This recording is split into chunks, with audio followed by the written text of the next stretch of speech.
Licensed games are always interesting to dig into.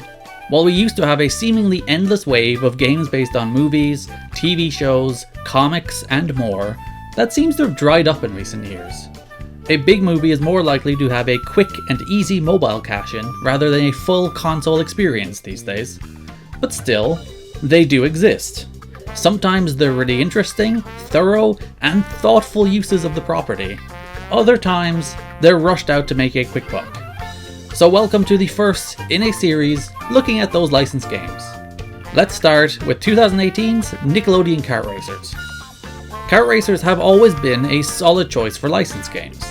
They are easy to get into, easy to pile multiple properties into at once, and easy to layer on the fan service.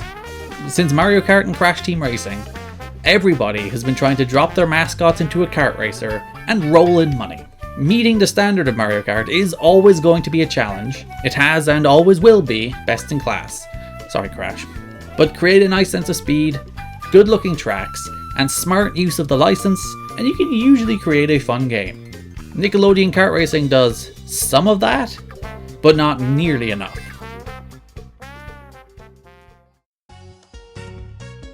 Nickelodeon is the perfect property to build a kart racer around. Tons of different franchises to pull from, a lot of beloved, distinct characters, loads of cool environments you can build tracks around. It's a no-brainer. The character roster is pretty solid, at least in terms of pandering to my era of Nickelodeon nostalgia. I've never cared much for SpongeBob to the degree that I have absolutely no idea who Sandy is. She could be entirely made up, for all I know. The full roster consists of 3 characters from SpongeBob, 3 from Rugrats, 2 from Hey Arnold, and all 4 Ninja Turtles. I'm sure some will be bummed that shows like Angry Beavers, The Wild Thornberrys, Fairly Odd Parents, Danny Phantom, and Jimmy Neutron get no love. Dropping a couple of the Ninja Turtles in favour of characters from one of those shows would have been nice. Just to give the game a little more variety, there's 12 characters from 4 shows. That's not drawing from the pantheon of Nickelodeon history in the way that you could. I would say put Doug in there as well, but I'm pretty sure Disney owns Doug now. But if you can get Doug in any of these games, put Doug in these games. Tracks are even more disappointing. I don't know what the team making these games had to work with, but creating a Rugrats track and slapping the Rugrats theme song on it would get you 3/4 of the way to making a super fun game. There are tracks themed around the worlds of each of the main characters, but all of them feel stripped of personality with the blandest music imaginable. Those tracks all then seem to have slime and mirror variations that appear different at first, but then you just start to lose your mind trying to work out if you played this level before. Slime seems to be the biggest tie into the Nickelodeon canon in general.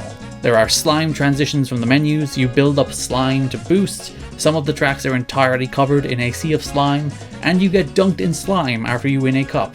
Green very much becomes the entire aesthetic of the game as a result. There's probably more slime than you ever need to deal with. The presentation is all a little lame, but as a kart racer, Nickelodeon Kart Racing is mostly pretty solid. It is painfully slow and stiff on the lower speeds, but at the top speed it's an entirely functional kart racer. It all feels a little loose, and using the items rarely feels satisfying, but the very basics of moving around a track feel pretty good. As you collect slime, you can build up 3 layers of boost, and while using them successfully can make things very easy, it's pretty fun to use. This is a game based on kids shows after all, I won't use easy as a stick to beat it. They have different styles of races too, so there is some amount of variety. You collect currency in each race that allows you to buy cosmetic items, but all of that is in-game currency, no microtransactions here. The racing aspect is pretty good. There's no Mario Kart, but it's pretty good.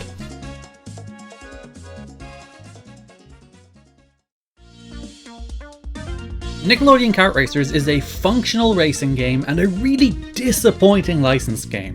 Rather than the game dripping in fan service from Nickelodeon's adored animated franchises, it's mostly just dripping in slime. It's very strange that the core mechanics are pretty solid, if unpolished, and the coat of paint is underdeveloped. So frequently is it the other way around with these kinds of games. Nickelodeon Kart Racers gets 5 out of 10.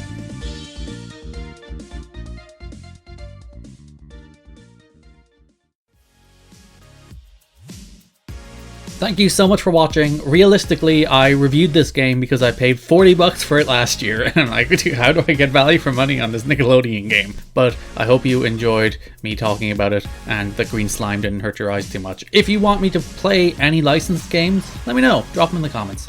Follow me on Twitter at GarrettKidney, or ETTKIDNEY. On your left, a review of Super Mario Maker 2. On your right, me talking about why the Black Mage Village in Final Fantasy IX is so darn good. Thanks for watching.